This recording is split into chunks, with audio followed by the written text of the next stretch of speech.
mga lodi. Hindi po tayo naglagay ng tubig dito guys.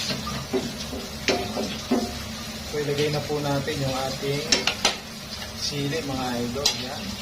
Takpan po natin ulit for another 2 minutes. Malakas ang apoy. Ang bango mga idol. Panalo. Luto na ang ating adobong pusit. Tikman natin guys. Yummy. Pop na natin ang ating kalamig mga idol. Baka ma-overcook pa. Panalo mga lods. So yan po ang ating special adobong pusit. Yummy yummy mga idol.